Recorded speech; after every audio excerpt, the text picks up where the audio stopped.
soir, comme chaque soir de la semaine, Europe 1 vous ouvre son antenne pendant 2 heures pour que vous puissiez parler à cœur ouvert de vos préoccupations quotidiennes et me poser toutes les questions qui vous préoccupent au 39 21 où vous serez accueillis ce soir par Quentin et Julie avec la complicité de Vivian Lecuivre qui réalise cette émission. Pour témoigner, pour réagir à tout moment, jusqu'à 1h, un seul numéro, le 39 21. Vous pouvez également le faire par courriel sur le site europe1.fr ou nous envoyer tous vos commentaires, toutes vos réflexions par SMS au 7 39 21 en commençant vos messages par le mot nuit. Jusqu'à 1h sur Europe 1, Caroline Dublanche. Bonsoir Stéphane. Eh bien, bonsoir Caroline. Je suis très honoré d'être parmi vous ce soir. Et voilà, écoutez, je suis un fidèle très discret de l'émission depuis très longtemps. Mais voilà, donc je m'attendais pas, je suis très surpris, je m'attendais pas du tout à passer ce soir aussi vite. Si vous nous avez envoyé un petit courriel en disant que vous vouliez évoquer les points positifs de votre métier. Vous êtes professeur d'éducation musicale. Alors quand vous nous écrivez, quand vous nous téléphonez, oui, ça peut être assez rapide. Hein. Vous faites bien de le dire. Jusque-là, vous étiez discret, vous écoutiez et vous voilà à l'antenne. Voilà. Incroyable. Mais c'est bien, on peut très vite se retrouver comme ça à l'antenne. Ah oui, voilà, c'est naturel et ça sera en tout cas, je suis ravi et donc voilà. Donc alors par quoi commencer? Enfin, en fait, évidemment, je voulais vous faire partager une petite expérience parce que j'étais vraiment j'étais vraiment à quelques jours quand j'ai envoyé le mail, c'était donc la semaine d'une fin d'un projet qui me tenait à cœur.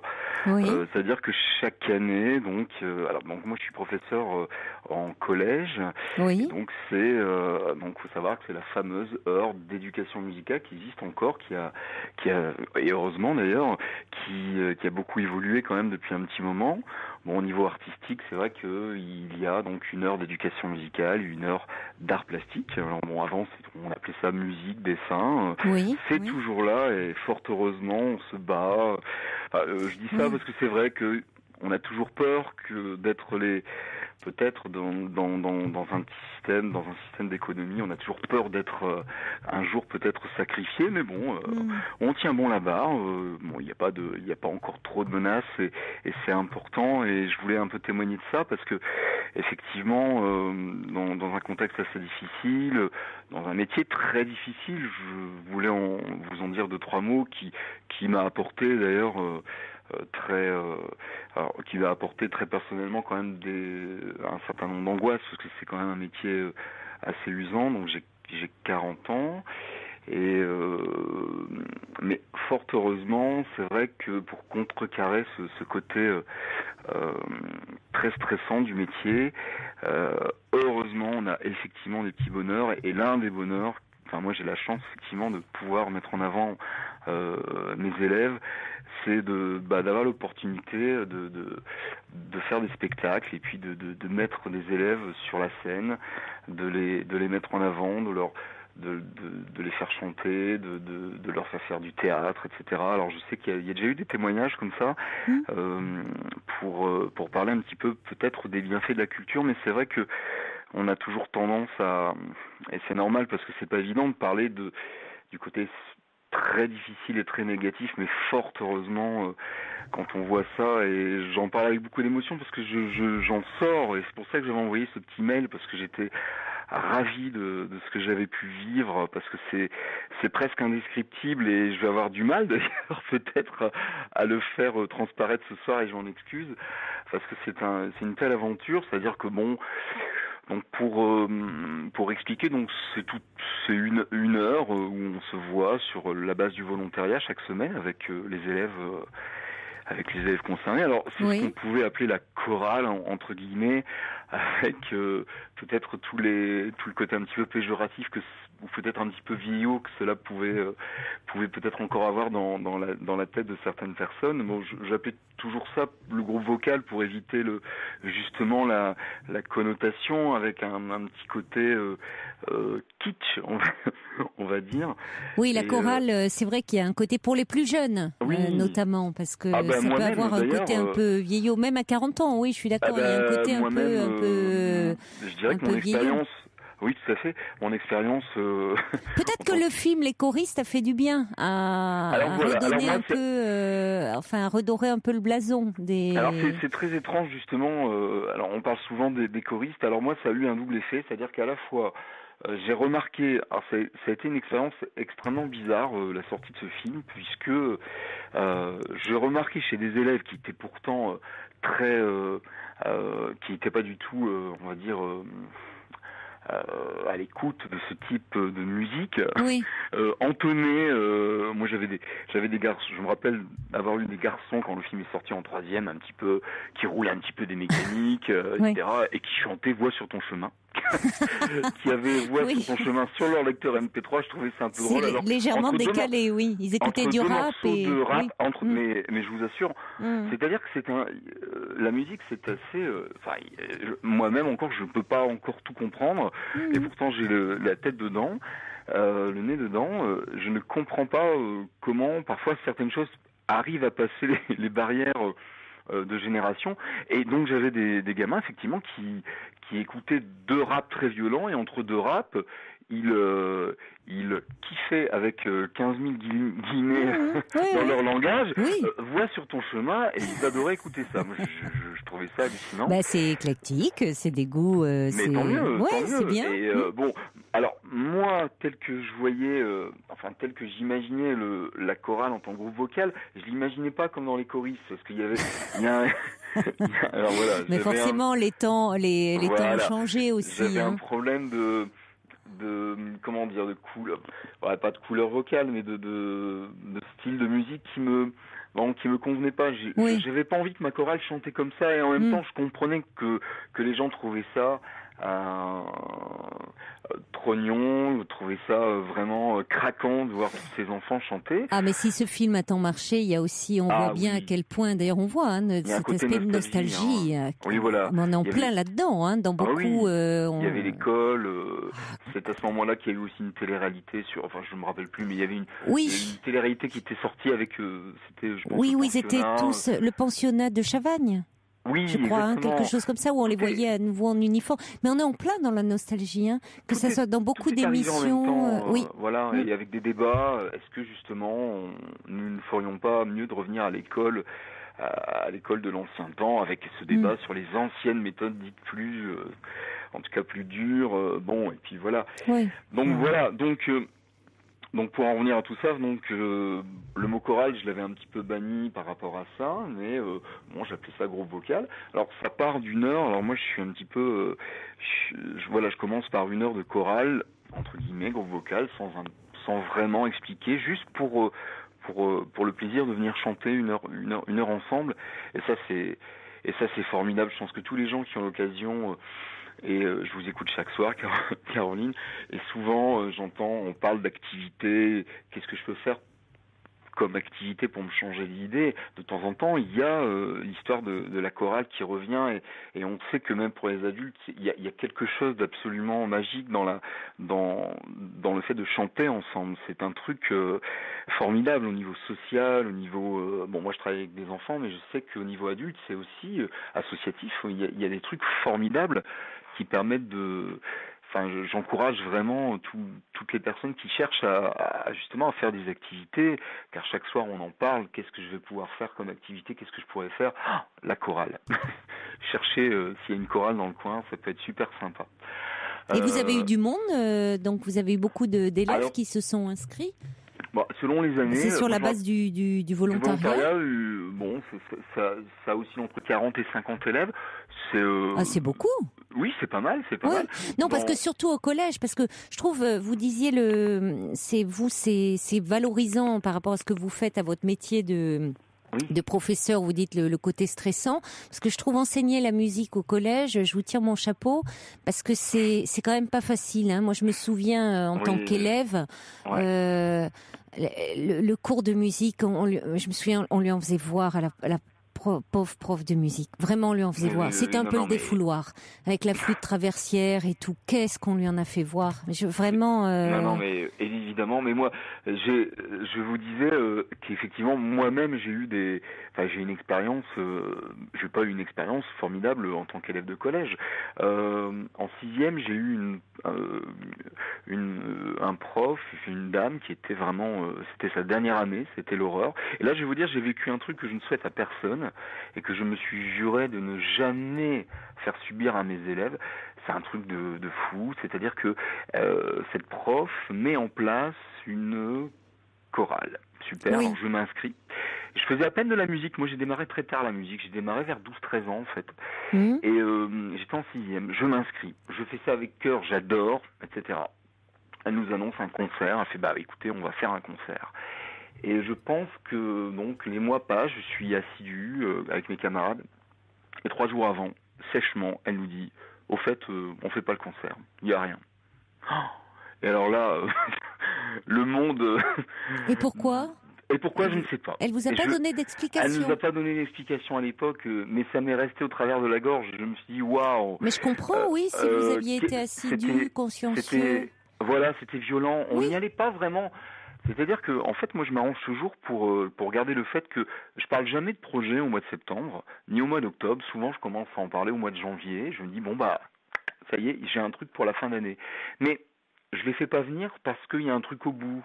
Vous voyez je veux dire, le but, c'est pas. Alors évidemment, le but, je vais pas dire c'est presque hypocrite, mais bien évidemment, au fond, il y a une récompense à la fin. Ils le savent, mais c'est plus ça va venir, quoi. Mais ils viennent déjà pour le plaisir de se voir et de chanter ensemble. Rien que ça doit suffire. Et alors vous, demain, vous avez prévu quelque chose pour la fête de la musique? Alors, demain, non, on se repose. Alors, c'est paradoxal, non, c'est pas bien. C'est pas bien. Oui, quand même. On va peut-être improviser quelque chose. Vous les avez fait travailler toute l'année, et puis le jour de la fête de la musique, vous... Et ben voilà. C'est pas logique. La chorale ne se réunit pas pour... Non, on va sûrement... Non, je ne sais pas. C'est-à-dire qu'effectivement, mardi dernier, on a fait quelque chose de fou. Enfin, on a fait notre spectacle. Alors, c'était un spectacle sur le thème de la télévision. Enfin, c'était un truc sur les médias et où, voilà, il y avait un mélange de vidéos. Enfin, c'est-à-dire que souvent, il y a parfois je m'amuse un petit peu et puis il y a des lycéens qui donnent un coup de main. Enfin, vous voyez, on essaye de faire participer un maximum de monde. Il y avait dans la chorale, il y avait par exemple quelqu'un qui faisait de la danse classique. C'est génial. Donc on a pendant quelque chose, on a fait une sorte de film muet interactif. C'est-à-dire qu'il y avait quelqu'un à l'écran, sur un grand écran. C'est une scène qu'on avait tournée avant. Et le personnage, en fait, en quelque sorte, est sorti de l'écran pour rejoindre la danseuse qui était sur la scène, en fait, et qui était une élève.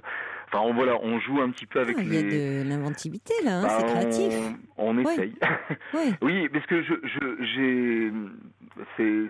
c'est un tort, et puis certains disent t'as raison de faire ça, mais en fait j'ai trop vécu de concerts un petit peu trop statiques où effectivement c'était juste une succession de chansons qui peuvent et attention, ça peut être évidemment extrêmement bien et très propre. Mieux vaut entendre 5 chansons superbement bien interprétées que peut-être 15 chansons avec peut-être de la mise en scène, mais on a mal aux oreilles, quoi, effectivement. Alors il y a Mathilde qui dit, allez, ça fait plaisir d'entendre un éloge des matières artistiques qui sont importantes dans la construction de la personnalité. Mathilde, c'est signé Mathilde qui va plancher. Je ne sais pas sur quoi elle va plancher, Mathilde. Peut-être qu'elle passe le bac. Qu'elle planche bien.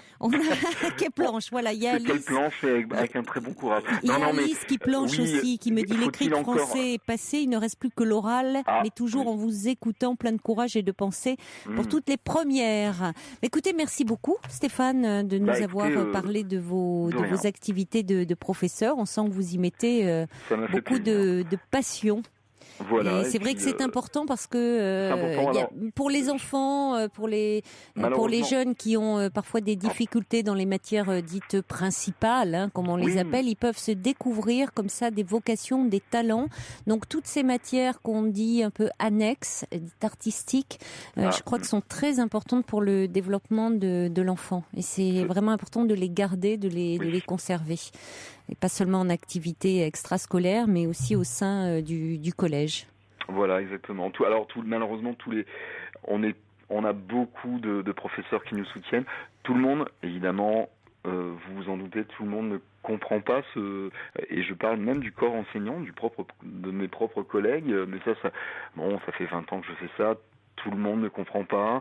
J'ai toujours eu des collègues qui ne sont... On ne fait pas ça pour les collègues, bien évidemment. Non, fort heureusement. vous faites pour les enfants et pour... bien sûr. C'est dommage, effectivement, que on se heurte aussi parfois à nos propres collègues qui ne comprennent pas l'impact et qui ne viennent même pas voir leurs élèves. C'est dommage. Et ceux-là ne comprennent pas.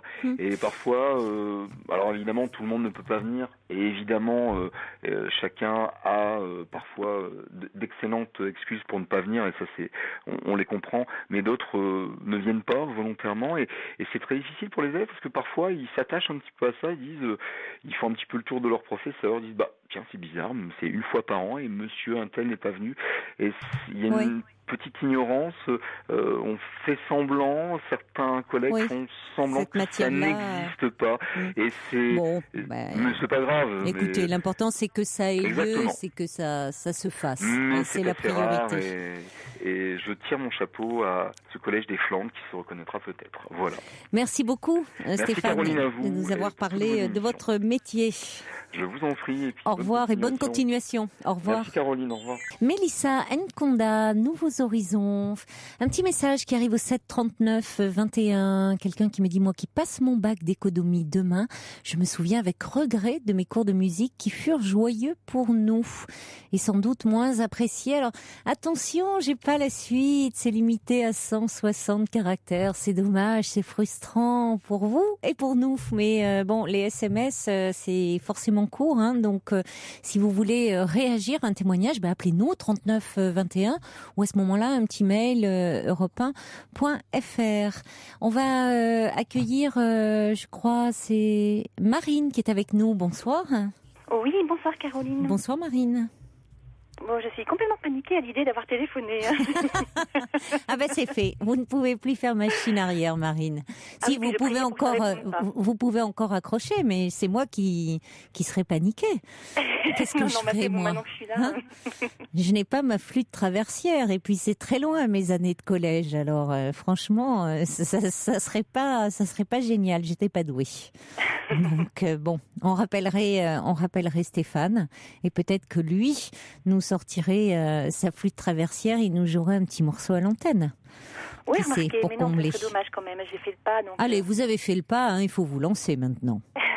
C'est pas le plus dur, ça. Alors, par où dois-je commencer ? Je dois répéter tout ce que j'ai dit quand je pense que c'était Quentin ? Ah oui, parce que nous, on l'a pas entendu, hein. Mais voyons. Oui, et puis Quentin ne nous a rien dit, il garde ses petits secrets pour lui. C'est un jeune homme qui ne répète pas. Voilà. Il est très discret. Il est très discret, c'est son rôle, hein. Donc voilà, il reçoit vos appels, il les note et puis il me les transmet et puis voilà. Et après, il insiste pour qu'on raccroche pas quand on dit qu'on oui, il est là quand même pour vous tenir la main symboliquement, pour vous réconforter, jusqu'à ce que vous passiez à l'antenne. Bon, en tout cas, il a déjà bien fait son premier rôle, hein, parce que j'en tremble encore. Bon, allez, je me lance. Allez, lancez-vous. En fait, moi, je vous appelle parce que j'ai bientôt 41 ans. Oui. Des fois, je me dis que... j'arrive vers le grand âge et je pourrais échapper à certaines choses auxquelles je ne croyais pas du tout. Vous y arrivez, oui, enfin vous avez de la marge, hein, Marine, quand même. Je suis à la moitié, c'est déjà la moitié passée. Oui, le grand âge, voilà, vous en êtes vraiment, vous êtes au milieu de votre vie, surtout l'espérance de vie s'allongeant, donc vous êtes très loin du grand âge. Voilà, donc j'arriverai pas à fuir tout ce que je pensais impossible jusqu'à présent. Alors, que pensiez-vous impossible ? Et en fait, moi j'étais persuadée, je vais résumer très très vite, hein, pour quand même situer un peu les choses. J'ai eu un début de vie très très difficile, avec une enfance très tourmentée, dans le genre, je vais dire le mot inceste, mais ça serait beaucoup dire et en même temps ne pas assez en dire. Enfin voilà, on va dire que j'ai été détruite ou bien blessée à 4 ans, à l'âge de 4-5 ans, et ça a recommencé plusieurs fois un peu plus tard. Et suite à ça, enfin je suppose que c'est suite à ça, plus tout un tas de violences qui tournaient autour de ma vie, moi j'étais persuadée qu'il y a une chose que je n'aurais jamais, que je ne serais jamais capable de faire, je bredouille, enfin je bafouille, je veux dire, jamais capable de faire, c'est d'aimer quelqu'un, ou d'éprouver le moindre sentiment ou quoi que ce soit. Donc ça m'a rendue malheureuse pendant toute l'adolescence, où toutes les copines étaient toutes amoureuses et moi je savais même pas ce que ça voulait dire. Après, toutes les années d'études, c'était pareil. Pour moi, de toute façon, c'était une chose qui n'existait pas. Après, je me suis dit, je vais essayer de me réparer d'une manière ou d'une autre. Enfin, je l'ai analysé après, mais il fallait que j'essaye. Donc, j'ai fait tout et n'importe quoi pour essayer de... Si c'était pas de tomber amoureuse, mais au moins d'avoir des relations. Oui. Donc, ça a été vraiment un parcours très, très tumultueux, très tourmenté, à essayer les deux sexes, hommes et femmes. Je me suis dit, il y en a peut-être un des deux qui va finir par me plaire, mais non... Enfin voilà, puis jusqu'à à peu près il y a 7 ans, où je me suis dit, maintenant c'est fini, terminé, abstinence totale, je n'ai pas de cœur, je ne suis pas capable d'aimer, j'ai été détruite, et quand on est détruit, ça se reconstruit pas, voilà, c'est fini. Et je me suis complètement retournée sur autre chose, ma vie professionnelle, ma petite vie à moi, et mon petit train-train. Et jusqu'à il y a peu de temps, où j'ai rencontré quelqu'un, enfin on se croise très très souvent, parce que je suis pas loin de son lieu de travail. Oui. Donc on a toujours des petits mots, des petits échanges. Et je me suis aperçue que quand je ne le vois pas, j'arrête pas d'y penser.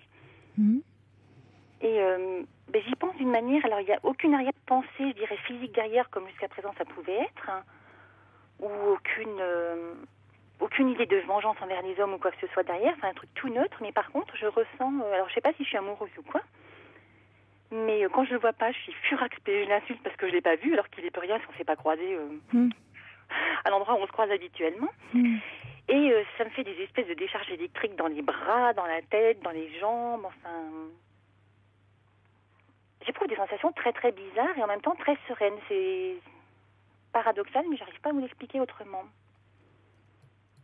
Oui, vous avez, il vous manque quand vous ne le voyez pas. Vous êtes impatient de le voir. Je ne sais même pas si c'est de l'impatience, et surtout je suis très contente quand on se croise. Quand je le vois pas, il m'arrive effectivement d'être déçue, mais sans que ça me fasse plus... Et vous lui avez parlé déjà ? Ah non, mais alors moi je suis incapable, j'ai trop peur, j'ose pas. On discute beaucoup de la pluie, du beau temps et des petites choses comme ça. C'est déjà un début. Mais je pense que... Puis enfin, j'ai l'impression d'avoir quelqu'un qui a également... je pense qu'entre personnes blessées, on arrive à se reconnaître ou reconnaître certaines réactions. Oui. Donc c'est quelqu'un qui n'est pas non plus... Enfin, qui n'est pas du tout séducteur, dragueur, jamais de petites phrases. On voit qu'il y a une grosse retenue. Et peut-être que je me trompe, mais je sens qu'il y a aussi une blessure qui fait qu'il se met autant de barricades que moi. Peut-être que j'extrapole, peut-être que je fantasme ou j'en sais rien. Donc ça vous rassure peut-être ? Ça me rassure et en même temps je me reconnais un peu et je me dis mais il n'y a peut-être pas que moi qui suis barricadée derrière des tas de... Ça c'est certain. De barbelés et autres et j'ai l'impression que même toutes mes barricades sont tombées en 3 secondes. Mais c'est une bonne chose. Peut-être. Oui. Oui, parce que c'est inattendu. Vous vous étiez dit finalement que vous alliez vous concentrer sur votre vie professionnelle. C'est pas que vous n'aviez pas de cœur, comme vous dites, pour reprendre votre expression. C'est que vous étiez terriblement blessé, meurtri. Donc vous vous étiez barricadé, protégé. Ah, complètement. Et vous vous étiez lancé dans ces rencontres. D'ailleurs, vous dites bien, j'ai essayé, dans vos mots même, vous avez essayé les deux sexes. Dites bien, on voit bien même la mise à distance affective. C'est trop dangereux d'aimer. Puisque quand vous avez été... quand vous étiez petite... en aimant, vous avez fait confiance à un adulte qui a abusé de votre confiance. Donc comment à nouveau faire confiance aux adultes, au monde et plus généralement au monde, aux autres personnes? Quand on est petit, c'est aux grands, aux personnes qui vous parlez d'inceste, alors aux personnes qui sont censées prendre soin de vous. Et par extension, après, aux autres personnes, aux humains. Puis ce qui a été terrible dans ces histoires, c'est que la première fois que c'est arrivé, j'avais 4 ans et c'était mon père, hein, et ça a été assez terrible. Ma mère l'a su tout de suite, s'en est aperçue tout de suite, mais elle a tout de suite, dans la seconde qui suivait, elle s'est mise un voile en disant non, c'est pas possible. Donc moi, j'ai été mise dans le déni dès le début. Et pendant 30 ans, j'ai essayé de lui en parler, mais pendant 30 ans, je savais que j'avais affaire à quelqu'un qui, de toute façon, avait décidé que c'était pas vrai. Et elle m'a avoué, quand même, j'avais 37 ans, que elle s'est mis un voile toute sa vie parce qu'elle n'a jamais voulu, elle avait trop peur de ça. Et peu de temps après, c'est mon frère qui avait pris le relais, et là, c'était de nouveau, c'était presque ma faute. Et donc, moi, j'ai été dans le... j'étais fautive, j'avais rien à dire, c'était de toute façon pas vrai. Et donc, moi, tout de suite, la relation avec les hommes a tout de suite été cassée d'emblée. Donc, je n'avais pas le droit d'aimer. Et si j'aimais, de toute façon, c'était forcément mal. Si on m'aimait, de toute façon, c'était mal aussi. Enfin, vous voyez, c'était... Oui, bien sûr. Bien sûr, parce que aimer était trop dangereux. Et puis, en plus, mais c'est comme si on vous rendait responsable, comme si il y avait ce retournement de situation, comme si vous étiez la fautive. Ah bah tout à fait, fautive. Donc, alors, vous n'étiez pas protégée par votre père, votre mère à qui vous en parlez pour demander de l'aide, de la protection, vous dit que vous racontez des histoires. Donc vous grandissez dans un environnement où il y a plus de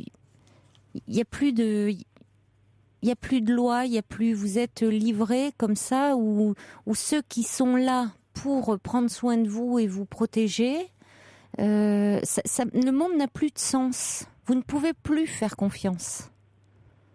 Ah bah ça c'était un mot aussi que j'avais enlevé de mon vocabulaire. Mais forcément, vous ne pouvez plus faire confiance, et d'autant moins faire confiance que quand ça se passe souvent avec le père. Il y a tout un jeu qui s'installe où la séduction avec l'enfant ne se fait pas forcément par la violence, mais même si c'est un acte, évidemment, l'acte en lui-même reste violent, mais il peut y avoir des cadeaux de fait pour que l'enfant n'en parle pas, enfin pour instaurer une complicité avec l'enfant.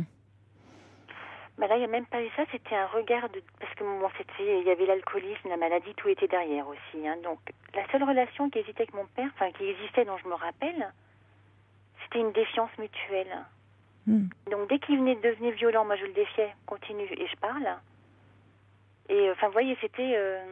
Vous avez été très courageuse de pouvoir parler à votre mère, de pouvoir... après 10 ans de thérapie et 30 ans après, hein. Oui, mais vous en aviez parlé petite Non. Elle a tout de suite mis un... Oui, mais petite, vous aviez essayé d'en parler? Je sais même plus. Oui, vous savez pas. Que mon père s'est suicidé de 2 ans après, j'avais 6 ans. Donc c'était de toute façon un sujet tabou, on n'avait pas le droit de parler de lui. Oui, mais c'est votre frère qui avait pris le relais, vous me dites. Oui. Après, ouais. Plus tard, lui a aussi fait son expérience sur moi, on va dire ça comme ça. Oui. Mais oui, mais dans votre famille, il n'y avait pas de... Les règles n'avaient pas été posées. Non. Et la pire des violences dans tout ça, hein, c'est le déni dont j'ai été victime. C'est pas du tout les actes en eux-mêmes. Ceux-là, ils sont pardonnés depuis longtemps. Hein. C'est, en surface, je vais dire. Oui. Ou la façon dont je le perçois. Mais le plus dur, c'était le SOS. Mais écoutez-moi, je vous dis que voilà, il faut que j'en parle et quelqu'un va-t-il me croire? Non, personne ne m'entendra jamais. Et je me suis refermée. Mais de toute façon, il suffisait qu'on me dise ne serait-ce que toi, je t'aime bien, que ça y est, hein, il y avait 35 barrières qui se mettaient, je me détournais, je partais en courant et sans rien pouvoir dire à la personne, c'était la fuite tout de suite. Hein, courage, fuyons. Donc dans vos relations, il ne fallait pas trop qu'il y ait de sentiments. Surtout pas. Surtout pas, hein. Oui. Vous vous sentiez trop vulnérable à ce moment-là. Oui. Et de toute façon, je ne pouvais pas y croire. C'était de toute façon dangereux. Je ne pouvais pas y croire. C'est vrai, ça cachait de toute façon quelque chose d'abominable. Oui. Qu'est-ce qui allait se passer? Quel était le retour de manivelle? Et oui. Qu'est-ce que ça voulait dire finalement aimer? Qu'est-ce qu'on y mettait dans ces mots-là? Aimer, si c'est pour manipuler. Oui, je vous ai interrompu. Oui, non, pardon, c'est moi qui... Oui, c'est une chose que je n'ai jamais su. Qu'est-ce qu'on entend par le mot aimer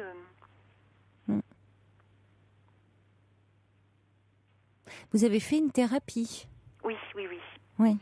Et je pense que c'est les fruits de cette thérapie. Bon, elle a duré longtemps, avec des interruptions, des reprises, des gros passages à vide, une dépression. Je pense que je ne sais pas si on peut aller plus loin dans la dépression. Enfin, ça a été l'hospitalisation, les tentatives de suicide, dont une qui a failli réussir. Donc tout ça, c'est allé très très très loin, jusqu'au moment où j'ai mis à peu près 7-8 ans à remonter tout ça. Et jusqu'au jour où j'en ai parlé à la psychiatre, j'ai dit maintenant je pense que je vais espacer les visites. Et puis j'ai réussi après la thérapie, c'était pas pendant les séances, c'était quelques temps après, où il y a des choses qui ont continué à travailler. Et là, pour la première fois, j'ai accepté que je pouvais être complètement émue par cette personne que j'ai rencontrée il y a un peu plus d'un an maintenant, quand même. Oui. C'est pas du rapide chez moi. Ça fait quand même 1 an qu'on discute et que je suis toute contente quand je le vois. Et j'ai fini par accepter maintenant. C'est pas une simple discussion depuis du beau temps que je cherche là, et ce que je ressens, c'est pas simplement la joie d'avoir parlé du soleil qui s'était levé le matin. Mais il y a quelque chose qui s'est ouvert en vous. Oui, et ça fait horriblement peur, même si je l'accepte. Oui, c'est normal que vous ayez peur, parce que c'est nouveau pour vous, donc c'est très bouleversant. Et puis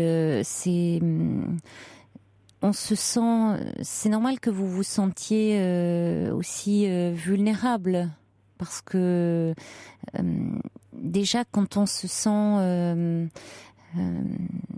comment dire, un peu touché par quelqu'un, un peu, je vais pas dire amoureux, mais dans un état un peu l'état amoureux rend vulnérable.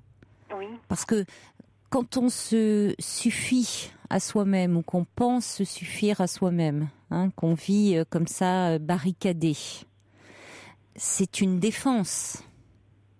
On est comme ça, en vase clos, on se dit j'ai souffert, je ne laisse plus personne m'atteindre.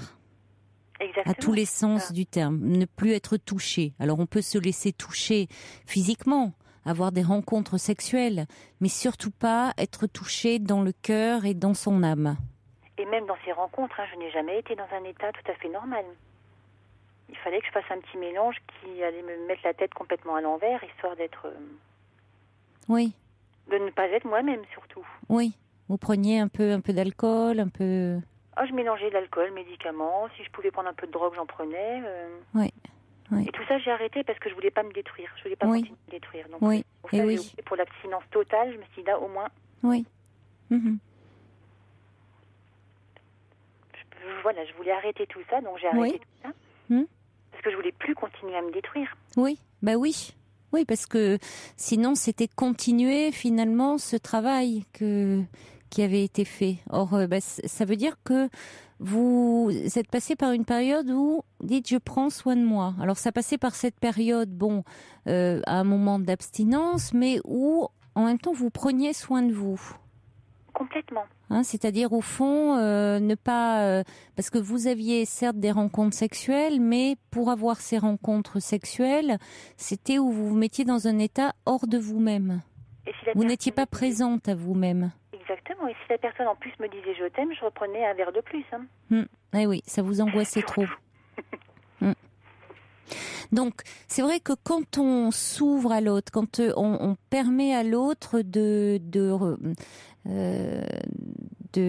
laisser un peu pénétrer dans notre intimité, à tous les sens du terme, hein, d'ailleurs, mais dans notre bulle un peu, on est forcément un peu plus vulnérable parce que on plonge dans une certaine dépendance, qu'on le veuille ou non. Hein, affective, c'est-à-dire que on sort de cette autosuffisance. Tout à fait. C'est-à-dire on se dit cet autre peut venir à manquer, il peut peut-être jouer avec mes sentiments, donc c'est normal d'être traversé par des peurs pour tout un chacun déjà, Marine. Hein, même si on n'a pas eu une histoire aussi pénible et difficile que la vôtre. Alors en plus, avec effectivement des adultes, vos parents qui vous ont blessé, comme ils vous ont blessé, ça complique les choses. Mais il y a eu ce travail fait sur vous-même où vous avez pu vous réparer, dans ce que j'entends. Oui, et mieux que quand je me détruisais. Enfin oui, c'est remarqué, se réparer, c'est l'inverse.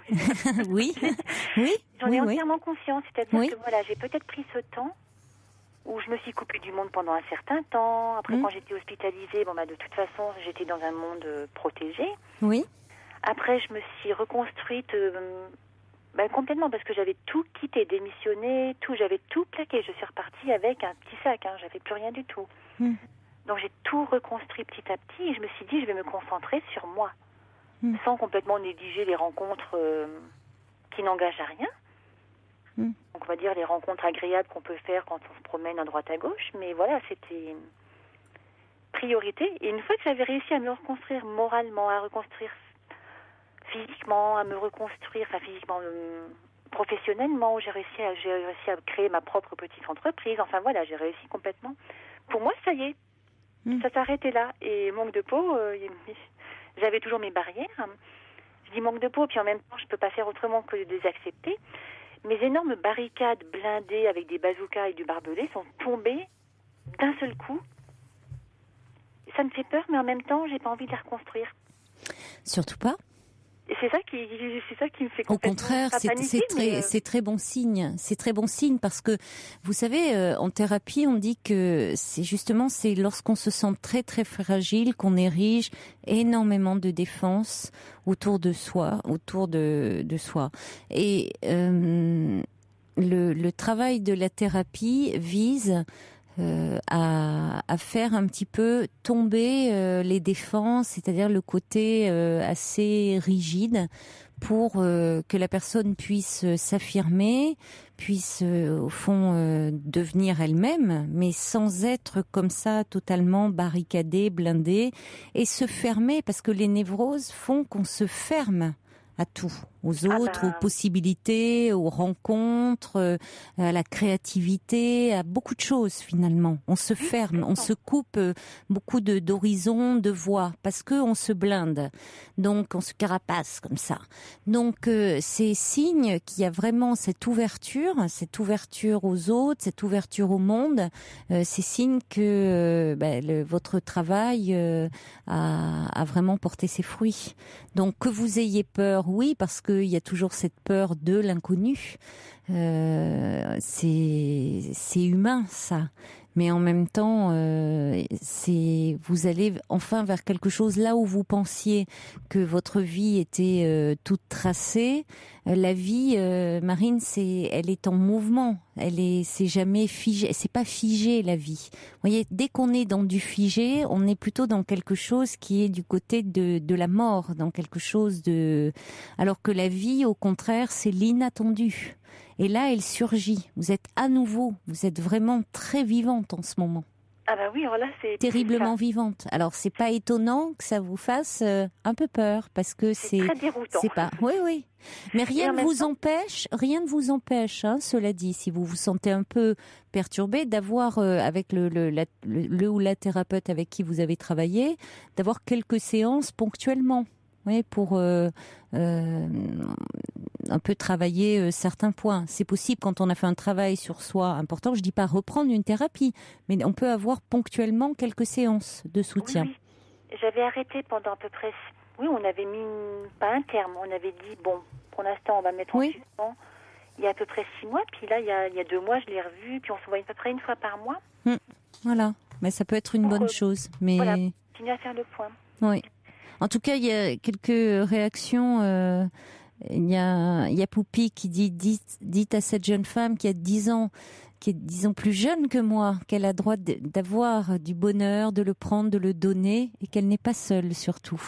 Et puis, quelqu'un dit, je comprends ce que vous ressentez, Marine, j'ai vécu la même chose, ma famille l'a appris quand j'étais adulte, ma mère ne me parle plus depuis, moi, c'était mon grand-père qui avait abusé de moi, dit cette personne. Salomon dit le côté rassurant de cet homme neutre sexuellement vous émeut, touche votre cœur et le dégèle. Alors allez enfin vers vous, dit Salomon. Oui, c'est aussi une façon en allant vers lui d'aller vers vous-même. Il a raison. On vous souhaite plein de bonnes choses, Marine. Oui, je peux vous poser encore une toute dernière question? Ça sera la dernière, oui. Oui, est-ce que je peux oser lui en parler d'une manière ou d'une autre? Lui parler de quoi? De ce que je ressens pour dire à cette personne qui ne me laisse pas complètement indifférente. Je pense, oui, que vous pouvez lui en parler. Vous savez, il y a une femme peut très bien, dans son attitude, laisser, dans sa façon d'être, entendre qu'il vous plaît. Oui. Il n'y a pas forcément à lui dire comme ça, carte sur table, qu'il vous plaît. Non, si vous voulez être un petit peu, après tout, vous protéger un peu au départ, après tout, de sa réaction. Vous ne savez pas trop comment il va réagir. C'est plus un peu par rapport à vous, comme vous êtes. Vous vous ouvrez, on ne sait pas encore comment ça peut se passer avec lui. Mais vous savez, souvent, la femme fait un peu le... On dit c'est l'homme qui fait le premier pas, mais il fait le premier pas souvent parce que la femme émet des signaux qui lui permettent de faire le premier pas et où il sent qu'il a possibilité de le faire. Donc vous pouvez, par votre attitude, en étant extrêmement souriante, extrêmement laisser entendre qu'il a une possibilité d'aller vers vous. En gros, je peux oser essayer de séduire. Complètement. Moi qui n'ai jamais osé, puisque forcément... Complètement, bien sûr. Oui. Et puis, en fait, ce que je me dis aussi, après je vous libère, hein. Mais ce que je me dis, c'est que ce qui est important, c'est peut-être même pas cette personne-là. Ce qui est important, c'est cette espèce de tomber de toutes les barrières. C'est pour ça que je vous dis ça, Marine, et que je vous dis aussi d'y aller, je voudrais pas, si vous voulez, parce qu'après tout, cet homme, moi, je vous m'en parlez, je ne le connais pas, vous me dites que vous-même, vous le connaissez encore très peu, et on ne sait pas quelle serait sa réaction, je ne sais pas après tout ce qu'il vit. Je voudrais pas que s'il avait une attitude qui correspondent pas, que ces barrières-là reviennent. J'ai l'impression qu'il y a quelque chose chez vous qui s'est ouvert, mais on ne sait jamais. Il faudrait pas qu'il y ait quelque chose qui se bloque. Vous voyez, parce que dans son attitude, il vous blesserait.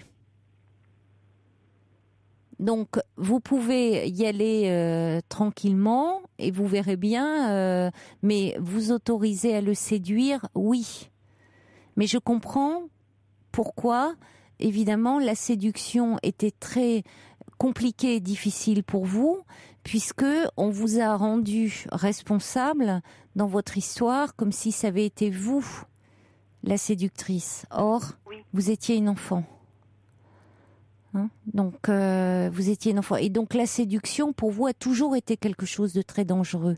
Aujourd'hui, vous êtes une femme, vous pouvez... Oui, vous autorisez à séduire et vous pouvez à un moment dire stop et être dans ce jeu de la séduction. Et c'est ça que, voilà. Et vous pouvez jouer avec et à un moment arrêter si ça ne vous plaît pas, si ça ne vous plaît plus. Voilà, vous pouvez poser les limites. Merci Caroline, parce que je pense que c'est surtout ça, ce côté, j'ai le droit de plaire.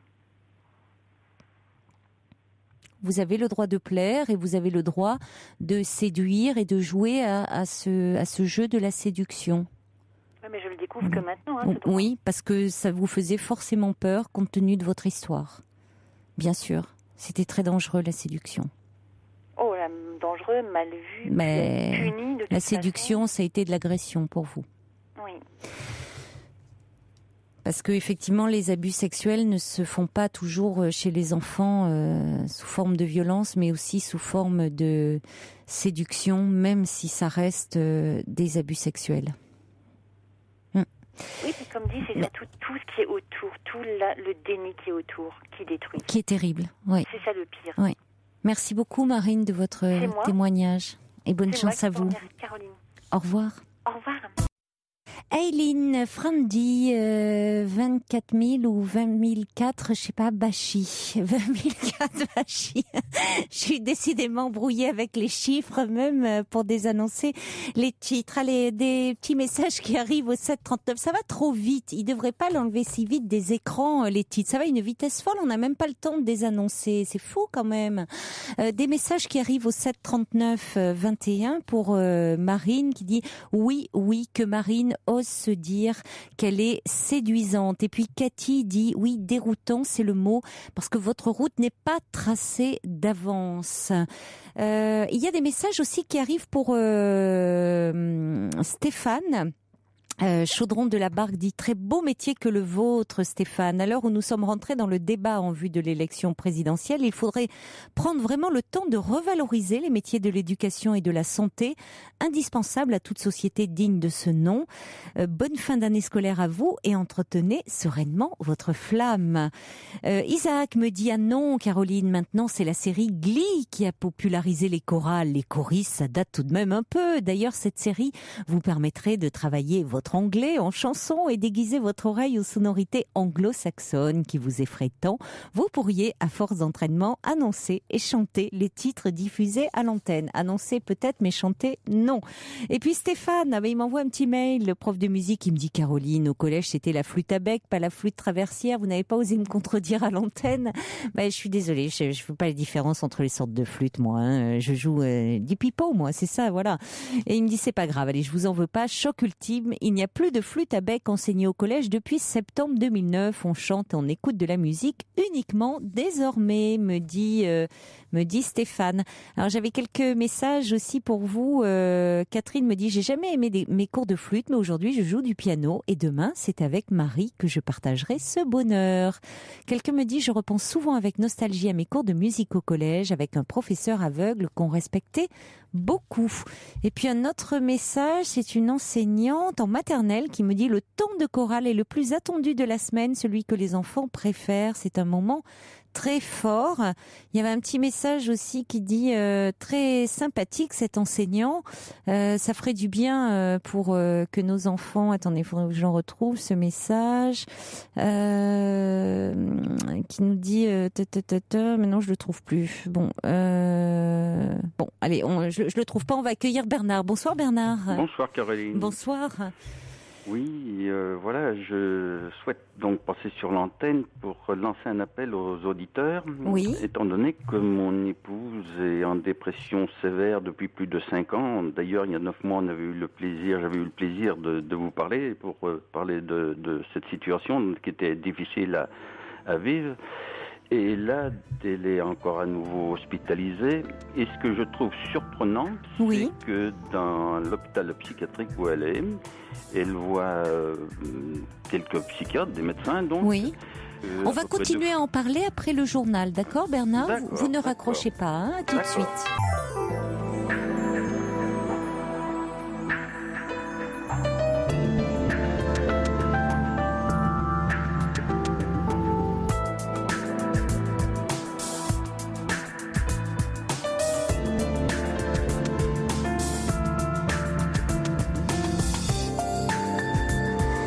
Bienvenue à vous si vous nous rejoignez sur Europe 1. Cette émission est la vôtre. Vous pouvez y parler de vous en toute liberté et sans tabou en appelant le 39 21. Vous pouvez également réagir à tout ce que vous entendez à l'antenne par courriel sur le site europe1.fr ou par SMS au 7 39 21 en commençant vos messages par le mot nuit.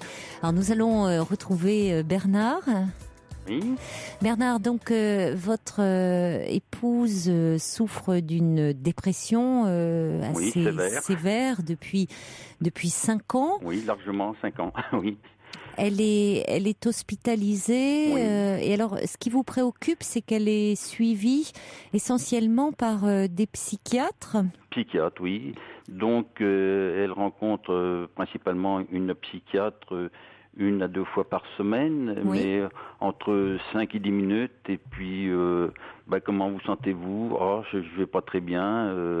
C'est la même chose. Et voilà, on se contente de modifier les traitements. Oui. Donc moi j'ai pris contact avec ce psychiatre par téléphone, et je dirais pour la première fois cette année j'ai quand même été écouté. Et puis donc mon épouse est souvent couchée, son refuge c'est le lit. Oui. Et donc à l'hôpital la solution qu'ils ont trouvée c'est de fermer la porte à clé pour qu'elle reste à l'extérieur de sa chambre. Et au début, elle l'a très mal pris. Elle s'assoyait devant la porte de chambre. Elle a même claqué des portes. Enfin bon, elle réagissait un petit peu violemment. Oui. Et donc, avec le médecin, je lui ai demandé, mais parce que le médecin me disait, elle réagit comme une gamine, elle régresse, elle boude. Je dis oui. Enfin, je suis moyennement d'accord avec vous, mais ça serait peut-être intéressant de savoir pourquoi qu'elle réagit comme ça. Oui. Et le médecin me dit, oui, c'est pour ça que j'ai demandé qu'elle soit vue par un psychologue. Je dis, à la bonne heure, ça fait tellement longtemps que je demande ça. Et puis finalement, ça fait 1 mois et demi et mon épouse n'a encore pas vu de psychologue. Comment ça se fait? Ils n'en ont pas dans le service? Voilà, il paraît qu'il n'y en a pas beaucoup. Et puis, j'en ai parlé avec une infirmière de l'hôpital. Elle me dit, oui, c'est vrai qu'on privilégie davantage les médicaments que la psychologie.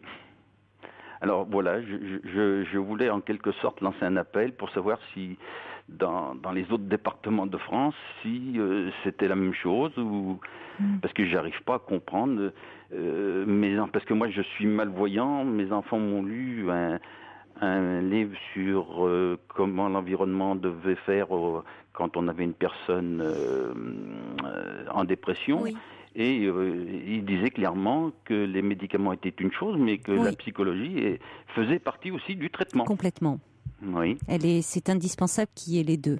Alors, c'est pour ça que je me demandais. Bon, le temps d'une hospitalisation, si vous voulez, c'est important de. La personne ça permet de revoir un peu le traitement, de mettre les choses à plat, qu'elle soit un peu coucounée, on va dire, un peu protégée de son environnement, un peu. Oui, surtout qu'elle commençait à passer. Elle avait beaucoup d'idées suicidaires. Voilà, c'est ça. Généralement, c'est quand vraiment les idées noires, les idées suicidaires sont très présentes. Donc c'est pour la protéger d'elle-même. Hein. Oui. Donc c'est pas forcément là que l'on va commencer à mettre en place une psychothérapie. On va plutôt la laisser un peu. Le temps que la crise, le temps que l'intensité de la crise diminue, donc avec les idées suicidaires, mettre en place un traitement, voir son efficacité, que les idées suicidaires diminuent, et c'est plutôt à la sortie qu'on met en place. Parallèlement au traitement, parce qu'on n'arrête pas un traitement d'antidépresseur comme ça. Hein, c'est du moyen à long terme, mais en parallèle, il y a une psychothérapie qui est proposée. En tout cas, ça peut pas être imposé. Il faut évidemment l'accord de la personne. Mais c'est-à-dire essayer de donner du sens à cette souffrance. C'est-à-dire, on essaie de savoir. Déjà, est-ce que c'est une dépression qui est réactionnelle? C'est-à-dire, est-ce qu'il y a eu un événement de vie qui a pu provoquer cette dépression? Ou est-ce que c'est quelque chose d'un petit peu plus endogène, un peu plus chronique? C'est-à-dire qu'il y avait quelque chose comme ça qui était là à l'état latent? Peut-être. C'est-à-dire plus un peu à l'état, un état un peu chronique, un peu latent. Alors, et parfois on retrouve à l'entretien, lors de l'entretien clinique avec la personne, un événement qui a été l'événement déclencheur. On appelle ça une dépression réactionnelle. Mais il y a souvent d'autres choses que l'on va explorer de son histoire passée. Oui. C'est-à-dire qu'il faut pouvoir donner du sens à cette souffrance, parce que les médicaments vont évidemment améliorer l'humeur, ça c'est incontestable. Hein. Mais parallèlement, c'est vrai que la psychothérapie va permettre aussi de travailler un peu, va permettre à la personne de parler d'elle-même, de son histoire, d'avoir un lieu où elle va pouvoir un peu déposer toute sa souffrance, dont elle n'ose pas toujours s'ouvrir à ses proches. Oui, quoique je suis son mari bien sûr, mais son confident, parce qu'elle me parle de certaines choses qu'elle ne peut pas exprimer au médecin. C'est assez curieux. Hein. Et comment vous le vivez, vous ? Difficilement. Hein. Oui. C'est pas évident, parce que elle est repartie là dans l'après-midi. Elle a été 4 jours à la maison. C'est des permissions qu'ils appellent ça. Hein. Oui. Pour voir un petit peu comment ça se passe, mais il faut constamment l'entraîner, la stimuler, mais je dirais avec douceur, parce que sinon ça ne porte pas ses fruits. Hein. Et puis dès qu'elle aurait un petit moment à elle, elle retourne dans son lit. Oui, elle se réfugie dans le sommeil. Elle dort beaucoup. Elle dort, ou s'endormir, mais voilà, le refuge. Mais enfin bon, c'est parce qu'il y a quelques mois, j'ouvrais les volets de la chambre et elle se levait pour les fermer. Rien ne l'intéresse, une émission de radio ou de télé, rien ne l'intéresse. Oui, elle n'a plus d'intérêt à rien. Oh là là, oui, ça c'est... Et il y a 5 ans, il s'est passé quelque chose de particulier dans votre vie, dans sa vie ? Ça fait 5 ans qu'elle est sous traitement, mais ça date il y a 7-8 ans. Les enfants grandissant, nous avons 4 enfants. Et les enfants grandissant, rencontrant des copines, partant de la maison, petit à petit, je voyais que ça baissait, et puis parce que je suis sur une exploitation laitière et je m'en vais le matin comme le soir faire la traite des vaches, et je revenais le matin, elle était encore au lit, et je lui disais, Marie-Claude, mais comment ça se fait que tu t'es pas levée, qu'est-ce qui t'arrive, tu devrais en parler avec le médecin. Et là, petit à petit, c'était de pire en pire, et jusqu'au jour où elle a quand même décidé qu'on allait ensemble en parler avec un médecin. Et puis on avait à l'époque un médecin homéopathe, mais ça n'a pas porté vraiment ses fruits. Oui. Et après, on a vu un psychiatre, mais je dirais qu'elle a des médicaments qui sont quand même costauds, et on ne peut pas dire que ça porte vraiment ses fruits non plus. Alors c'est là aussi où peut-être à l'hôpital ils vont voir, parce qu'il y a différentes maintenant, il y a tellement de familles d'antidépresseurs, il y a différentes molécules, et peut-être qu'elle ne réagissait plus bien au traitement. Ça a été changé multiples fois. Oui, mais peut-être que il faut trouver aussi la molécule à laquelle elle va bien réagir, parce que il faut trouver celle qui lui convient. Il ne faut pas baisser les bras là. Vraiment, en matière d'antidépresseurs, on trouve. Il n'y a pas de raison qu'on ne trouve pas un médicament qui puisse améliorer quand même son humeur. Maintenant, est-ce que votre épouse serait prête, d'accord, pour faire une psychothérapie? C'est ça aussi. Oui, parce que l'an dernier, on a vu un psychothérapeute, mais privé, mais ce qui nous coûte très cher finalement. Et, pourquoi? Parce que privé, c'est pas remboursé, quoi. Mais ça pourrait être un psychiatre aussi. Il y a des psychiatres qui font des thérapies. Oui, mais alors là, il faut pouvoir trouver, parce que on est en attente. Ça fait plus d'1 an que je demande, et la liste est complète. Il n'y a pas moyen, il y a pas moyen. Voilà. Même en libéral? Même en libéral, oui. Et donc c'est très compliqué. Là où vous êtes, même en libéral, il y a 1 an d'attente. Ah oui. Ah bon? Oui. Et c'est très compliqué. Il y a très peu de psychiatres alors là où vous êtes. L'an dernier, on a donc avec ce psychiatre, et ce qui est curieux, c'est qu'on a pu y aller en couple et on a été 3 mois où elle recommençait à prendre des initiatives elle-même. Et puis il y a eu les grandes vacances. Et mon épouse, c'est curieux parce que moi je constatais une amélioration et elle a dit ça sert à rien. Et puis elle a abandonné et la fin de l'année dernière, ça repartit que de plus belle, quoi. Oui, mais parce qu'il faudrait vraiment qu'elle suive une activité régulière, enfin qu'elle suive sa thérapie régulièrement. Hein. Et puis, c'est-à-dire que le problème, souvent, c'est ce qui arrive quand il y a une amélioration de l'état, les personnes arrêtent. Oui. Oui. Et ça, c'est pas une bonne chose parce qu'il faut, on garde quand même une fragilité, donc il est important de continuer. Hein. Au début de Mais semble-t-il, votre épouse, d'après ce que vous dites, elle avait terriblement investi son rôle de mère. Vous vous occupez de l'exploitation agricole, et quand les enfants quittent le nid, elle, c'est comme si elle n'avait plus, comme si elle se sentait inutile. Hein. Voilà. On en avait un petit peu parlé la dernière fois. Oui. On en avait un peu déjà parlé ensemble. Donc il faut qu'elle arrive à trouver finalement du sens à sa vie aussi. Oui. Mais on a eu une déception avec un psychiatre d'ailleurs de l'hôpital parce que au début de l'année, elle avait passé un petit peu à l'acte avec un rasoir mécanique. Elle s'était blessée, quoi. Et moi, un petit peu affolé, je téléphone à notre médecin. Il dit, écoutez, passez-moi au téléphone. Elle pleurait à ce moment-là. Il dit, je vais faire le nécessaire pour que vous soyez hospitalisé. Et le médecin en chef de l'hôpital, mais qu'est-ce que vous faites là? Je me suis fait ça. Il y a bien de quoi, mon chat m'en aurait fait autant. Et le lendemain, elle était de retour à la maison. Alors, il y a des choses que je n'arrive pas à comprendre. Ça me dépasse un petit peu. Enfin là, elle est hospitalisée depuis 2 bons mois. Elle est beaucoup plus calme. Il n'y a plus de violence verbale ni physique, mais envie de rien, voilà. Oui. Et c'est toujours envie de passer la marche arrière plutôt que de trouver la marche avant. Bon, il faut du temps aussi. Si elle était rentrée avec des idées suicidaires très marquées, elle peut pas retrouver comme ça une énergie.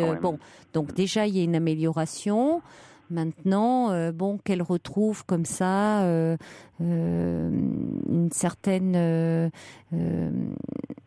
un certain allant, une certaine énergie, il faut lui donner un peu de temps, mais c'est vrai qu'il sera important d'envisager à la sortie un suivi psychothérapeutique. Ça, c'est indispensable. Dans un cas comme le nôtre, ce que je trouve dommage, enfin là, je commence à être, j'ai l'impression d'être écouté par les infirmières et médecins psychiatres, mais auparavant, pour un peu, vous, on n'a pas besoin de vous, c'est pas vous qui êtes malade. Et ça, je le supportais très mal parce que c'est compliqué souvent. Oui, c'est compliqué pour les conjoints parce que souvent les équipes dans les hospitalisations, lorsqu'ils voient arriver une personne qui va mal, et notamment avec des idées suicidaires, essaient de l'hospitalisation a pour but de aussi la protéger d'elle-même, mais de la mettre aussi un peu à l'isolement de son environnement habituel, parce qu'au fond, on ne sait pas très bien qu'est-ce qui peut éventuellement la faire souffrir dans son environnement habituel. Alors, on vous sent, vous, très bienveillant à l'égard de votre épouse, ça c'est incontestable.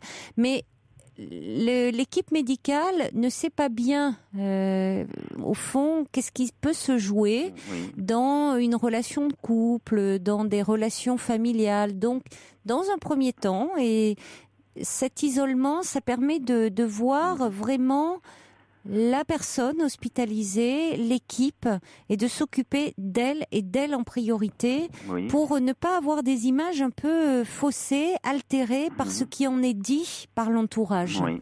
et Oui, de se faire sa propre opinion, parce que sinon, c'est vrai que ce que le conjoint peut en dire, ce que les enfants peuvent en dire, c'est vrai que ça peut être à la fois des informations précieuses, mais des informations qui peuvent aussi fausser la vérité. C'est-à-dire l'appréhension que eux vont se faire du patient. Oui, mais c'est vrai que on peut envisager toute hypothèse, mais c'est pour ça qu'il y a 3 ans, j'avais voulu rencontrer aussi le psychiatre de l'hôpital, et j'avais été reçu 3 mois plus tard, et je parlais de la souffrance de Marie-Claude et de ce que je vivais. Ah, mais ça doit pas être simple pour vous, hein. Ça doit même être très compliqué. Au bout de 20 minutes, on me dit, écoutez, j'ai d'autres patients à voir, je vois bien que vous allez mal, je vais vous en donner des antidépresseurs. Mais je dis, écoutez, c'est pas ce que je viens chercher, je viens chercher des conseils. Vous auriez aimé une écoute, oui. Savoir qu'est-ce que je dois dire, qu'est-ce que je dois faire, qu'est-ce que je dois ne pas faire, parce que je peux vous assurer, quand il vous tombe une tuile comme ça sur le coin de la figure, on est perdu. Vous ne savez pas comment réagir. Oui. Hein? Oui. Et je pense que faut avoir les nerfs solides pour tenir. Oui, et on aurait besoin justement d'une écoute, avoir des conseils. Et ça, ces conseils-là, au départ, vous ne les aviez pas. J'étais rejeté. Et ça fait souffrir aussi. Hein. Oui. Alors pour un peu, au lieu d'une personne, il y en avait 2 dans la même maison. Hein?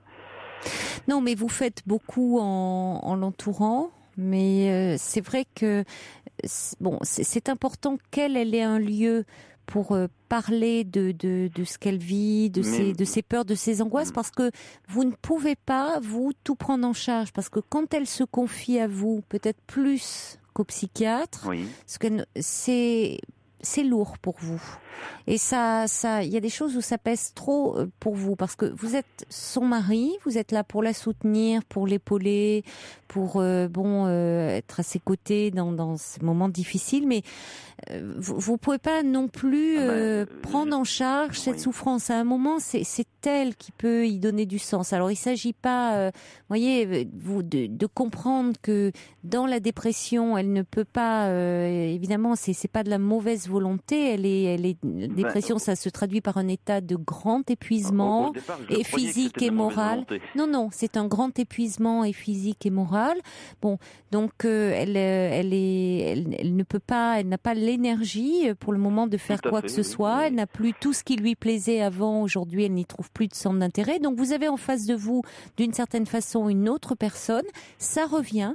C'est-à-dire que lorsque votre femme va sortir de sa dépression, vous retrouverez celle que vous avez connue. Elle-même retrouvera ses centres d'intérêt. Mais pour le moment, c'est vrai que c'est comme si vous aviez un peu en face de vous une autre personne. Et ça, c'est forcément déstabilisant pour vous. Donc, il faut vous accrocher et tenir bon. Et traverser le cap. Et surtout que votre femme trouve un psychothérapeute. Et peut-être que vous, de votre côté, vous ayez un endroit un peu pour parler, parce que c'est très difficile pour le conjoint. Bon courage, Bernard. Au revoir. J'avais trouvé l'an dernier, avait réussi à faire comprendre à mon épouse, elle est maintenant plus proche de moi. Et ça, c'est déjà quelque chose d'important. Mais c'est important que, ça vous ait rapproché, parce qu'on vous sent effectivement très très bienveillant. Blotti dans mes bras, et j'apprécie énormément. Qu'autrefois, on sentait une distance. Oui, je sais, vous m'aviez dit qu'elle était agressive. Donc donc ça va mieux. Il y a une amélioration déjà. Il y a une amélioration, mais ça serait bien qu'elle puisse avoir envie d'elle-même de faire des petites activités, quoi. Envie de sortir. Attendez, laissez-lui un petit peu de temps. Oui. Je sais que c'est long pour vous. Ah, effectivement. Mais l'important, la priorité, c'est qu'elle est vraiment, il faut voir avec l'hôpital et voir qu'il y ait un traitement à ce moment-là, qui prenne contact. L'hôpital peut activer les choses qu'ils peuvent peut-être faire pour vous au niveau des psychiatres en libéraux, ou qui vous conseillent quelqu'un en disant cette patiente qui fasse un mot de recommandation pour que vous n'ayez pas, qu'elle soit pas sur liste d'attente. Ça, l'hôpital peut le faire. Ah oui. Parce que, voyez, vous pouvez demander au psychiatre qui la suit, qui la recommande à un de ses confrères. D'accord. Pour qu'elle puisse être suivie, ou dans le cadre de l'hôpital, mais enfin dire, voilà, mon épouse, on parlait, dire qu'elle soit suivie, qu'elle ait une psychothérapie, de façon à ce que ça ne soit pas différé un an plus tard. Oui, voilà, je crois que ça c'est vraiment important. Oui, d'accord ? Tout à fait, oui. Voilà. Bon courage Bernard. Merci beaucoup. Au revoir. Police, every breath you take. On va accueillir maintenant Mina. Bonsoir.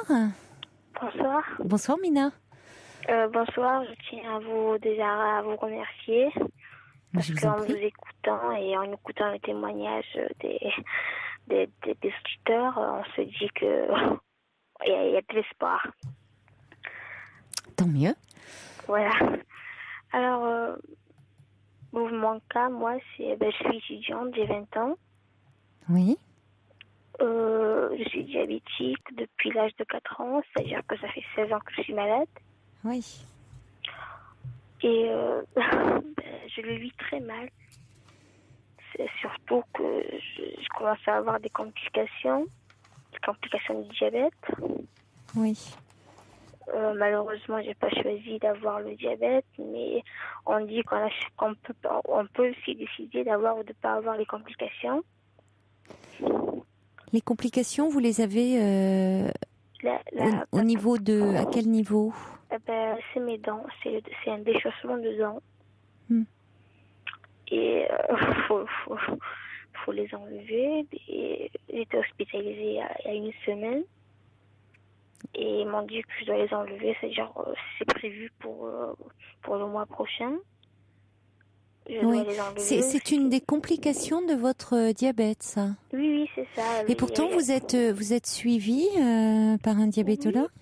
Oui, je suis suivie. Vous savez, 16 ans de maladie, on n'est pas vraiment sérieux. Comment ça, on n'est pas vraiment sérieux ? C'est-à-dire que on rate, on va pas toujours chez le dermato, pardon, chez l'endocrino. Je vais pas trop pas souvent. J'ai un déséquilibre. Oui. Un déséquilibre de diabète qui est horrible quand même, mais ils l'ont stabilisé. Et en le stabilisant, je vois pas trop bien maintenant. C'est très récent. J'ai dit au docteur, il m'a dit que c'était normal parce que il y avait soi-disant du sucre qui se décollait de la rétine de l'œil, mais ça dure. Chaque matin c'est pareil, je vois pas trop bien. Et l'autre problème, c'est les dents, surtout que c'est les dents du devant. Je m'imagine pas de les enlever. Oui, alors il y a de sérieuses complications. C'est pas étonnant que vous le viviez mal, là. Hein, ça fait. Oui. Ça fait beaucoup de choses. Là, vous allez être opéré donc début juillet. Début juillet, oui, c'est ça. Oui. Je dois avoir l'anesthésiste.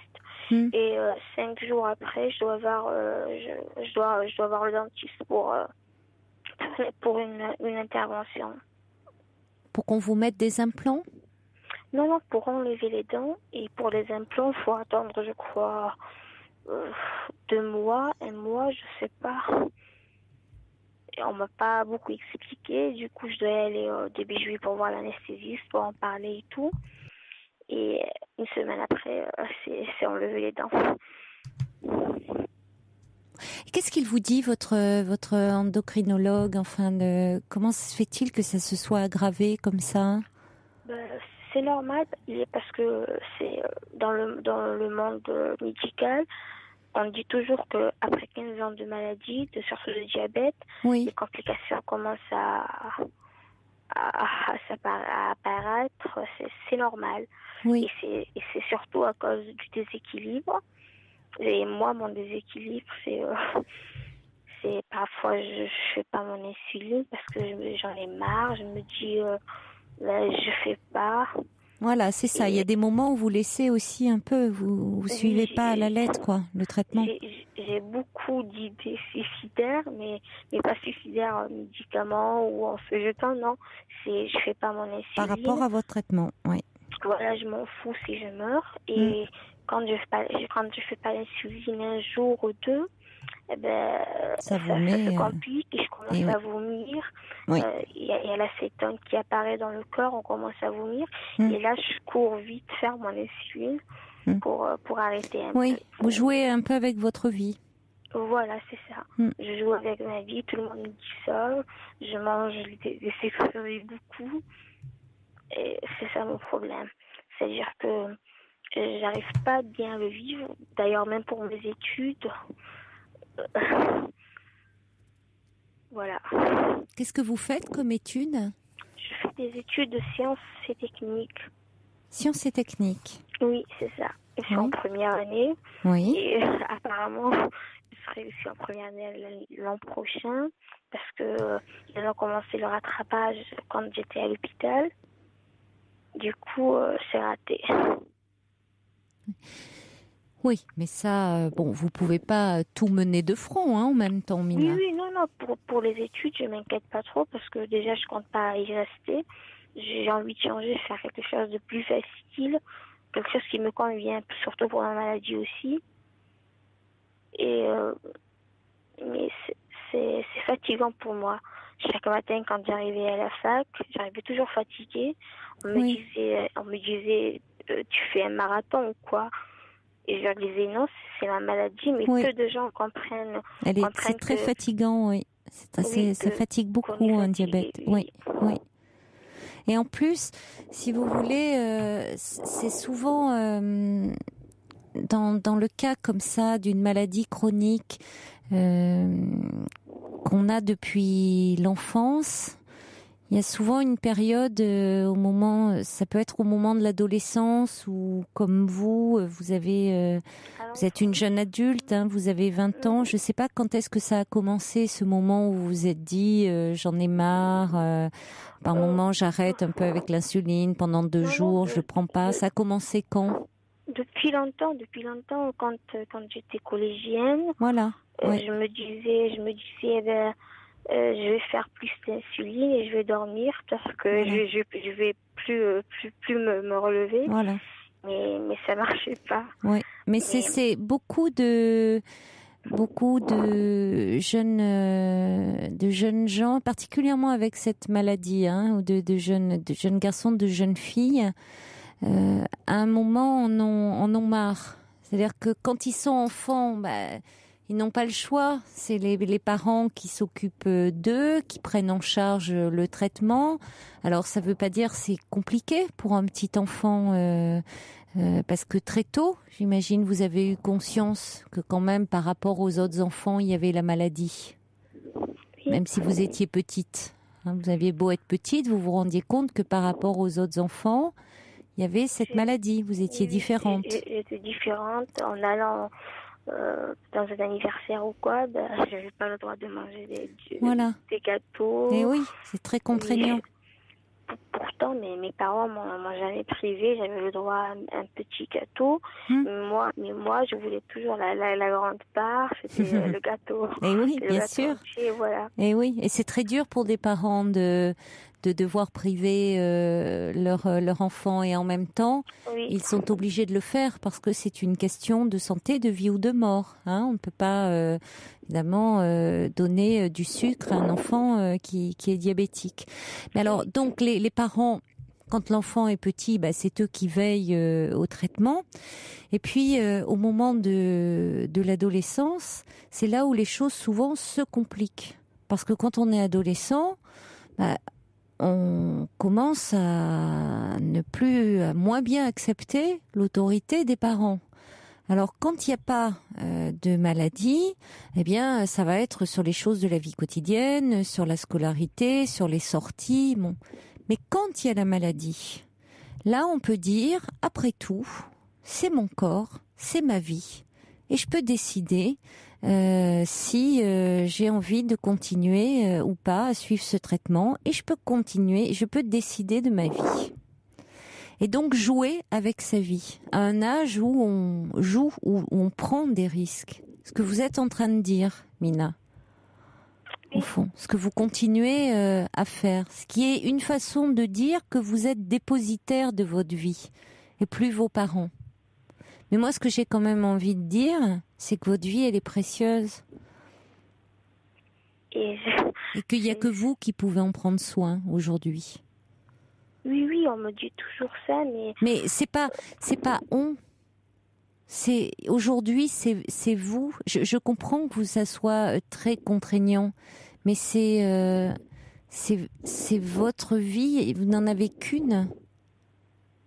Et finalement, à jouer entre guillemets, comme vous le faites avec, c'est vous qui en pâtissez grandement, parce que c'est vous après qui en payez durement l'addition, je trouve.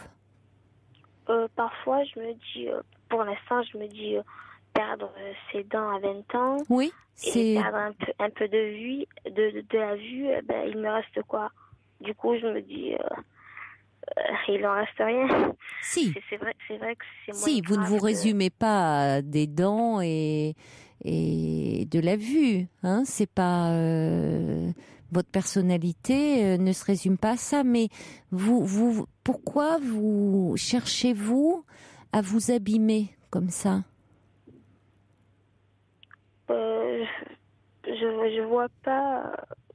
Je vois pas un avenir heureux. Et pourtant, on peut vivre avec un diabète, même en étant insulino-dépendant comme vous l'êtes. Oui, j'ai vu beaucoup de patients qui ont, ça fait 36 ans qu'ils l'ont, ou même plus. Mais je me dis, il y a un espoir, mais en même temps, c'est dur pour moi. Oui, mais je comprends que vous en ayez marre, que vous ayez vraiment des moments de grand découragement, des moments que ça vous pèse, d'avoir toujours eu cette maladie, de vous être toujours senti différent, qui est toujours, bien sûr. Mais est-ce que c'est là où, est-ce que à côté de la prise en charge physique de la maladie, est-ce que vous avez eu un accompagnement psychologique pour parler aussi de tout ce que ça représentait pour vous? Oui, j'ai vu auparavant des psychologues.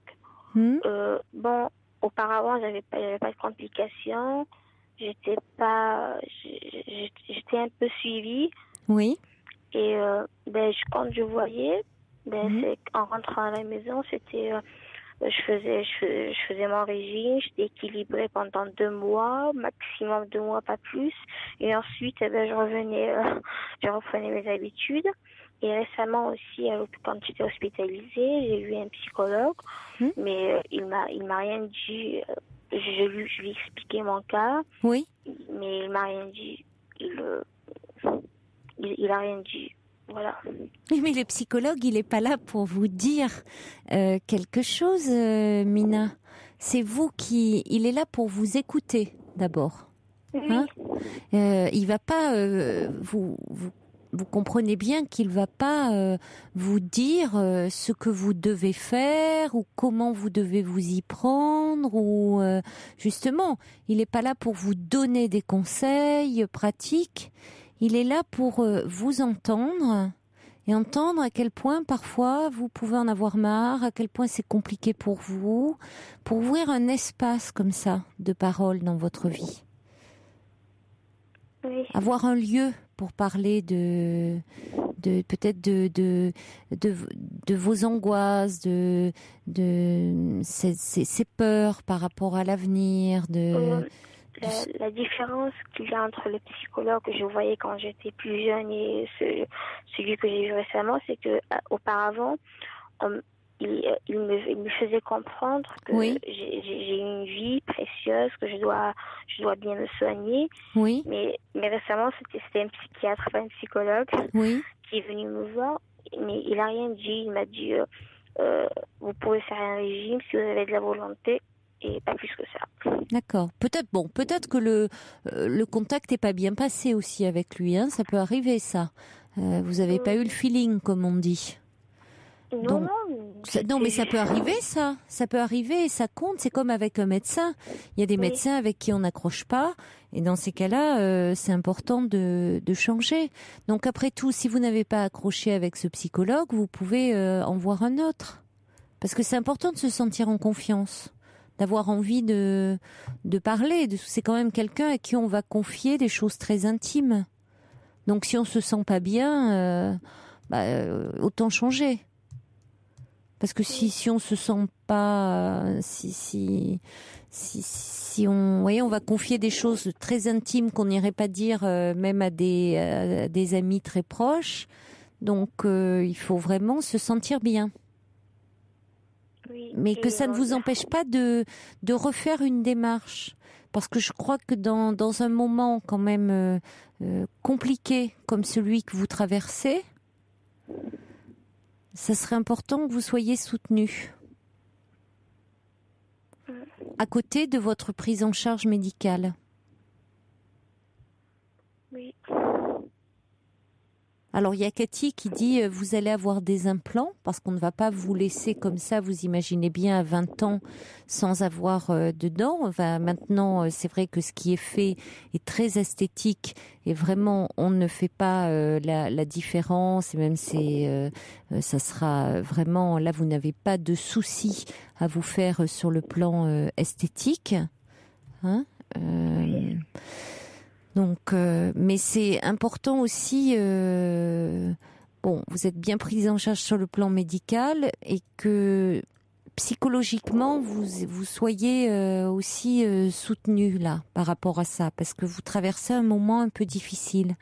Je vous dis, c'est souvent le cas à votre âge. C'est une maladie compliquée. Ça l'est pour les adultes. Et ça l'est aussi à votre âge où il y a des moments où on a un peu envie de tout envoyer balader, où on se cherche, où on a envie. Alors, cette contrainte qui nécessite que tous les jours, il faut se prendre en charge, pas faire d'écart, c'est vrai que c'est compliqué. Et pourtant, c'est indispensable. Parce que votre vie est très précieuse, Mina. Et que c'est à vous, aujourd'hui, d'en prendre très soin. Vraiment. Oui. Vous nous donnerez de vos nouvelles ? Ben oui, j'espère. D'accord ? Quand l'opération aura eu lieu ? Oui. Bon. Je le ferai. Ben, on vous dit bon courage, alors. Merci. Et puis à bientôt. À bientôt. Au revoir, Mina. Au revoir. Au revoir. Pour intervenir dans l'émission, appelez le 39 21 34 centimes la minute. Bonsoir, Cécile. Bonsoir, Caroline. Bonsoir.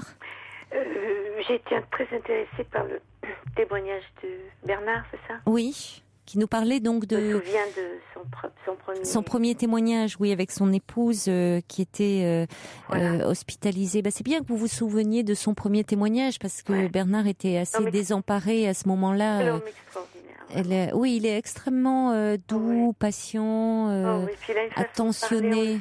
On le sent très très aimant. Elle a beaucoup de chance d'avoir un homme comme ça à ses côtés. Très intelligent. Oui, oui.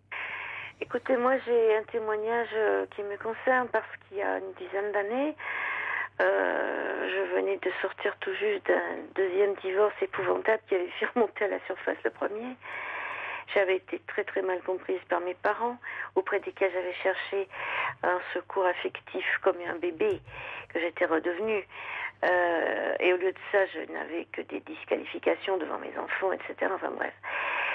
Je me suis heurtée en même temps que mon divorce qui a duré des années, qui a 8 ans, c'était l'horreur, avec des faux témoignages, des trucs épouvantables, enfin bref. Je me suis retrouvée confrontée au chômage. J'avais passé 45 ans. J'étais secrétaire, assistante de direction. Je n'avais pas retrouvé... je faisais plus poids par rapport aux petites jeunes qui arrivaient derrière. Enfin bref, ça a été très très dur. Le parcours du combattant. Après, j'avais des trucs sur les... je me sentais harcelée par la CAF, harcelée par la Sécu, on me demandait papier à droite, à gauche, enfin bref, bon, l'adolescence de mes enfants qui n'était pas facile, et c'était leur boulot, je veux dire, mais bon, tout ça s'accumulant, et le dernier boulot que j'ai fini par avoir, s'est soldé par 8 mois de harcèlement psychologique. Donc, quelques mois plus tard, j'ai complètement disjoncté. Je suis descendue voir mon médecin, je lui ai dit, écoutez, il faut absolument que je parte en maison de repos, parce que sinon, je me fiche en l'air, je ne sais pas ce que je vais faire, je peux plus téléphone, je peux plus voir mes enfants, je peux plus, voilà. Elle me dit, mais vous pouvez pas partir en maison de repos comme ça, parce que ça coûte très cher, ça vous serait pas remboursé, mais il y a des maisons très bien pour ça, voilà, je connais telle clinique dans le coin qui est remarquable, allez voir, si vous voulez, je vous mets en liste d'attente. J'ai accepté de rentrer là, parce que je n'avais pas le choix. C'était une clinique psychiatrique. J'ai donc demandé moi-même à être hospitalisée. Quand je suis arrivée en immense souffrance, j'ai été reçue par un psychiatre, assisté d'un infirmier. Il m'a écoutée. J'ai dit, moi, si ça continue comme ça, je prends la rocade à contresens la nuit et je me jette contre un camion. Il m'a dit, mais ça, c'est violent, madame. Je lui ai dit, parce que vous croyez que ce que la vie m'a fait, ce n'est pas violent. Il m'a dit, écoutez, madame, ici, on ne parle pas, on soigne.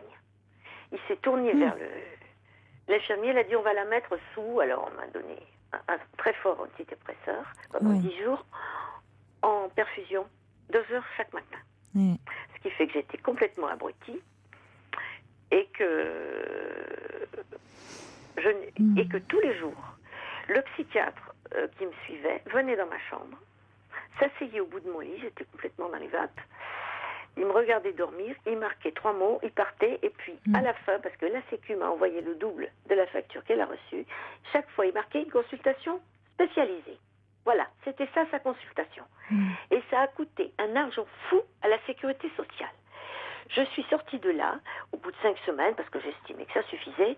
Je dirais quand même, entre parenthèses, que ça a été une expérience sociologique extrêmement intéressante. Oui, mais enfin, vous n'y étiez pas pour ça. J'étais pas là-bas pour ça. Non, mais malheureusement, c'est vrai qu'il y a encore, il faut bien constater qu'il y a des services de psychiatrie qui sont encore trop souvent des lieux où on n'a pas d'autres réponses à offrir à la souffrance des patients que des médicaments. Alors, c'est vrai qu'ils sont très utiles, mais ils ne peuvent pas soigner les causes des problèmes. Bon, à la décharge des services de psychiatrie, il faut dire que la psychiatrie va très mal en ce moment. Il y a un très gros problème. Maintenant, on est tombé dans finalement, ça devient un délit. On va soigner de force les patients. La psychiatrie va très très mal. Il y a la suppression des lits. Il y a une nouvelle réforme qui passe où on va soigner les patients de force. Enfin, ça va très mal tout ça. Hein. Il faut quand même dire à la décharge des psychiatres et de tout ce qui va. Mais c'est vrai que les médicaments ne sont pas la réponse à tout, même s'ils sont très utiles. Merci beaucoup Cécile de ce témoignage. Merci, au revoir. Vincent Libène et Berry, Mademoiselle Liberté. Un petit message de Christiane qui a appelé le 3921 pour Mina, pour dire mais que Mina se rassure, surtout qu'elle ne se désespère pas. Mon frère est diabétique depuis l'âge de 7 ans. Il en a 68 aujourd'hui. Ça a été certes difficile pour lui, mais il vit heureux. Il a eu un fils, alors vraiment beaucoup de bonheur et bonne chance à Mina. Voilà. On va se quitter pour ce soir. Demain, ce soir plus exactement, puisque nous sommes déjà le 21 juin. Pas d'émission puisque c'est la fête de la musique. Vous allez avoir Taratata, puis vous aurez Thierry Lecamp. 8 heures de musique non-stop sur Europe 1. Donc nous nous retrouverons la nuit du mercredi. Bonne fête de la musique à tous. Maintenant, très belle nuit à vous. Faites de jolis rêves. Il est 1h sur Europe 1.